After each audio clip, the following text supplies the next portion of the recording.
Hi friends, आज का जो हमारा वीडियो है उसमें हमारा जो सेक्शन है वो section 299 of IPC and section 300 of IPC में डिफरेंस क्या होता है उसके ऊपर बेस्ड है।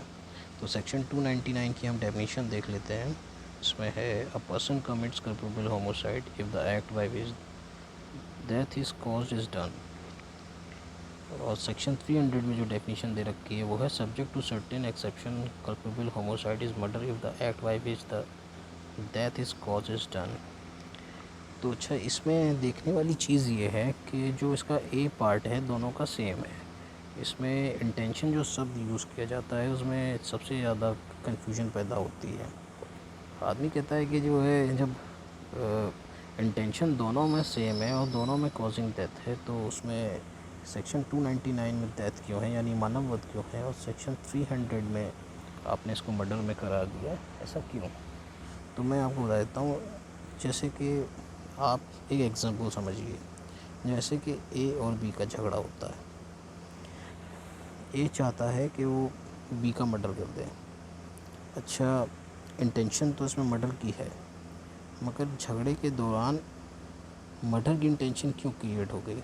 शायद कंडीशन ऐसे बन गई कि ए तभी बच पाएगा जब वो बी का मर्डर कर देगा, मगर उसका इरादा उसका मर्डर करना नहीं था, तो वो इसलिए वो कल्पेबल होमोसाइड में जाएगा। अगर मगर बचने के लिए मर्डर ही करना है और इस इंटेंशन से करना है कि उसका मर्डर ही हो जाए तो सेक्शन 300 में जाएगा। यानी सेक्शन 299 आईपीसी में मर्डर किया गया मगर इस इंटेंशन से नहीं किया गया कि उसकी डेथ ही हो जाए, और सेक्शन 300 ऑफ आईपीसी में जो मर्डर किया गया वो इस इंटेंशन से किया गया कि उसकी डेथ हो जाए और अपने आप को सेव किया जाए।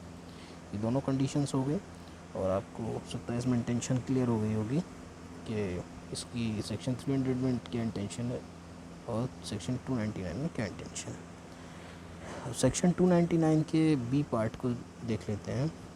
इसमें with the intention of causing such bodily injury is likely to cause death, यानी जो डेथ हुई हो वो इस जब करी गई हो तो उस समय जो व्यक्ति मरा वो ऑलरेडी इंजर्ड था। यानी जिसने मर्डर किया उसको नहीं पता था, यानी ए को नहीं पता था कि वो बी का जो मर्डर कर रहा है वो उसके ऐसे बॉडी पार्ट पे मार रहा है कि उसकी डेथ हो जाएगी। यानी वो अननोन था उसके बॉडी पार्ट से कि वो पहले से इंजर्ड है और वो वहाँ पे वार करता है, वो मर जाता है, तो वो सेक्शन 299 में आएगा। और सेक्शन 300 में क्या है कि डेफिनेशन देख लेते हैं। With the intention of causing such bodily injury as the offender knows to be likely to cause the death of the person to whom the harm is caused. यानी उसमें डेथ जो एक करता है बी की, उसको पहले से पता है कि वो पर्सन इंजर्ड है, उसके बॉडी पार्ट पे किस जगह पर चोट है, वो वहाँ पर मरेगा तभी उसकी डेथ होगी।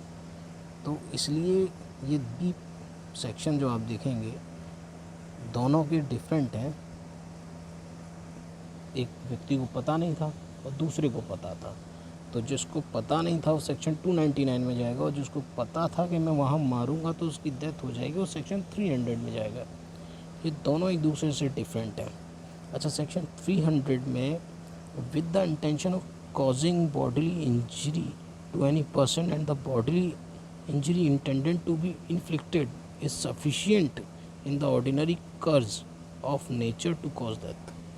यदि वह किसी व्यक्ति को शारीरिक क्षति कारित करने के आशय से किया गया हो और वह शारीरिक क्षति जिसके कारित करने का आशय हो प्रकृति के मामूली अनुक्रम में मृत्यु कारित करने के लिए पर्याप्त हो, मतलब ऐसी क्षति की गई हो कि उसकी मृत्यु हो जाए, तो वो सेक्शन 300 में हत्या के रूप में माना जाएगा।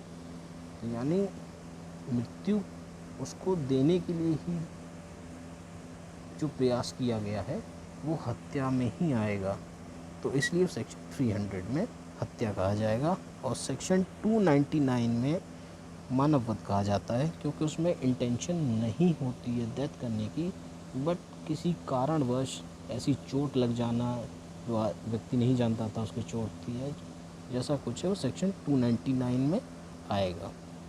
मुझे लगता है फ्रेंड्स आपको 299 और 300 में डिफरेंस समझ में आ गया होगा। आज के सेशन में हमारा इतना ही। नेक्स्ट सेशन देखने के लिए नेक्स्ट वीडियो का वेट करें। Please subscribe and bell icon को प्रेस कर दें। Thank you.